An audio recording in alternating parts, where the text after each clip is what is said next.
How about your Colts and the Patriots? Is that a good one? That's a scary one. It is scary. Well, yeah, for you, because you usually lose I'm gonna to tell you a the rivalry Patriots. that I like, and you'll probably be upset. Ravens Steelers, man.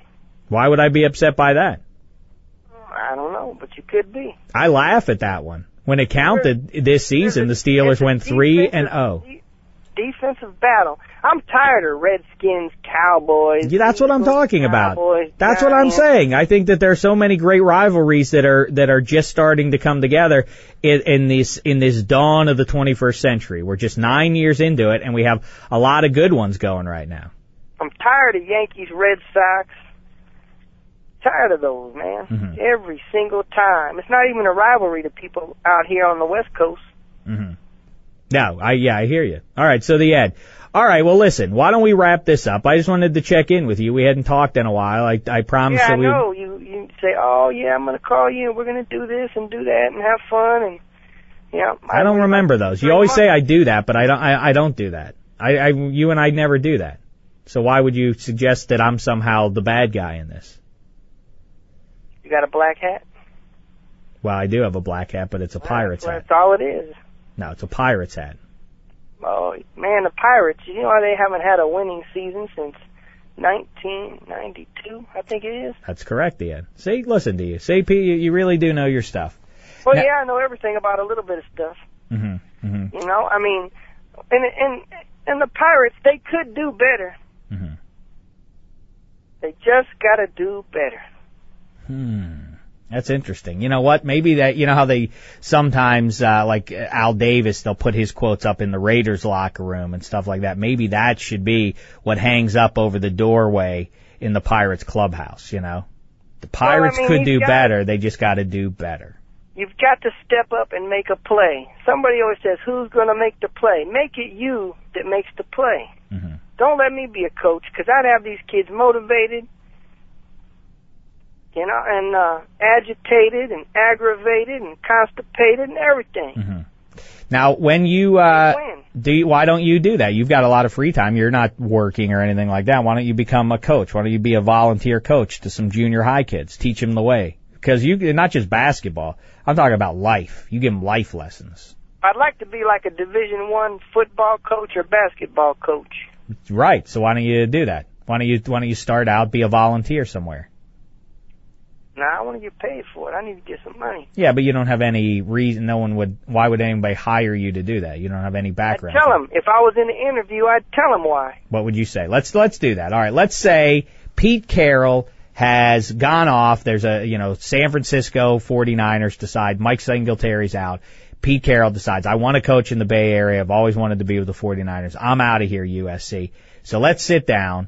Mike Garrett is the athletic director. Let's sit down. I am Mike Garrett, all right? So let's pretend. Here we go. Hello there. Is it Mr. Miller? How are you, sir? I'm all right. Well, as you know, we have a head coaching vacancy, and wanted to get your thoughts. What's your philosophy with dealing with the college kids and getting them ready? They are student athletes here, and how will you prepare them? What's your philosophy going into the season?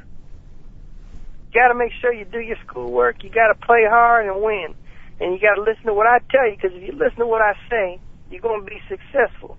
You know, I got the plays here. The plays work, and if you do them the way that it's drawn up here on this piece of paper, we'll have a win. And what's your background with coaching? Well, I've won 19 championships throughout my life. 19 championships where? Were you were at the head coach level, Division I? Because I'm not familiar with your name, Mr. Miller. Now, when I was 8 years old, I played on a baseball team that we won first place. Then when I was 9 years old, we won again. I won also in football 4 years growing up. Basketball won a couple of years. We always came in first. I don't know. Excuse me, Coach Miller. I'm not sure that that's really relevant. That this level we are the premier program in Division 1A football. I'm talking about. Stay at the top and do it the right way. Well, that's what we're committed to doing. Well, and we do it the right way too. By the way, I've heard some discussion. I do it the right way too. I mean, I get everybody lined up and shake them down and say, "Listen, this is how it goes." I'm just telling them, give me the job, make me the man, because we're going to have a plan, and we're going to do it the right way. All right, well, listen, the Ed, I think, I can't imagine Mike Garrett or any other AD around the country not swooning after hearing that pitch. Yeah, probably not. No, that'll be great. Good for you. Congratulations. In advance. Before I start the job. Well, I have no... get paid on it. No, I have no authority to actually hire you anywhere. I'm just saying that I would, if I were in that position, it would be great. I could see it working out. So that wasn't for real?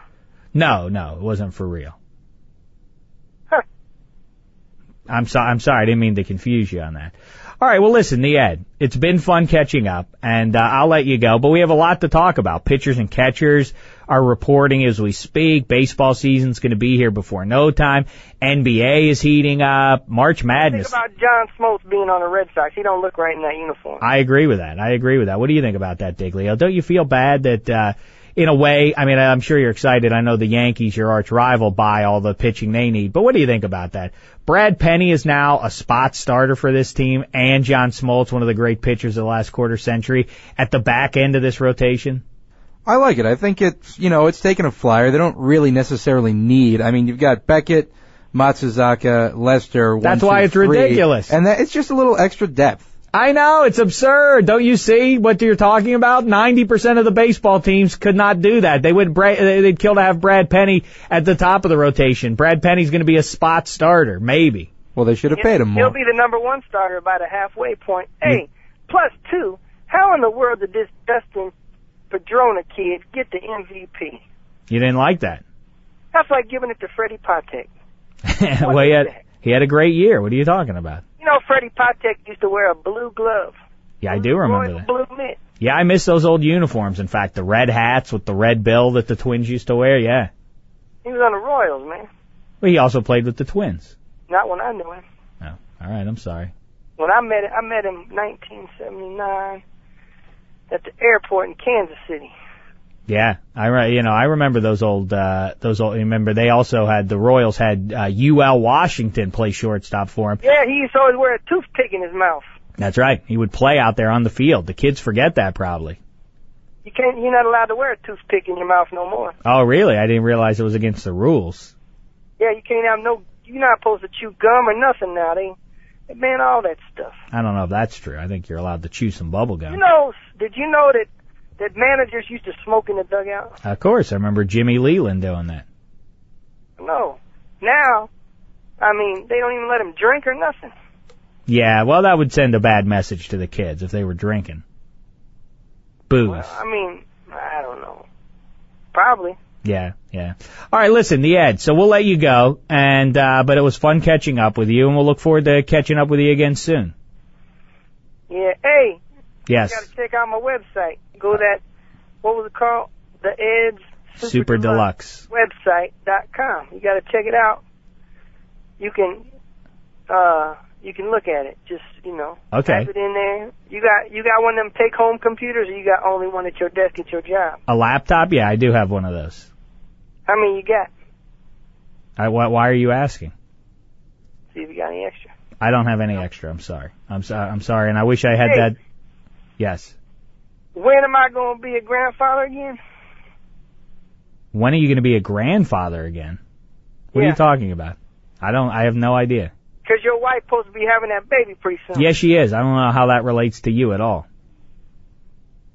Well, I mean, you never know what's going to happen with me and Dameshek.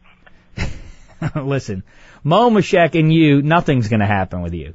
Except what's already happening, which is nothing. Are you sure about that? Positive. What if I told you she was sitting right next to me right now? I would say, I know that you are lying to me, the Ed. How dare you? Hold on, you want to talk to her? Hold on. All right, great. Hello? Hello? It's my son, the Dave. Yeah, it is. It's Dave. The Dave.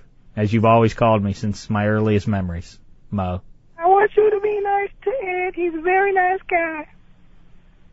All right. Yeah, I told you. That was great. She is there, I guess. I stand corrected. My father's going to be very upset when he finds out about this. Yep. Wow, that's pretty good. So good for you, the Ed, I guess. Congratulations. Listen, listen, I'm not gonna, I don't fall for your nonsense. Yeah, I don't appreciate you mimicking my mother like that. All right, well, I gotta go. My ears hot. All right, good. I'm gonna go too. All right, the Ed, listen, I look forward to catching up with you soon, all right? Okay.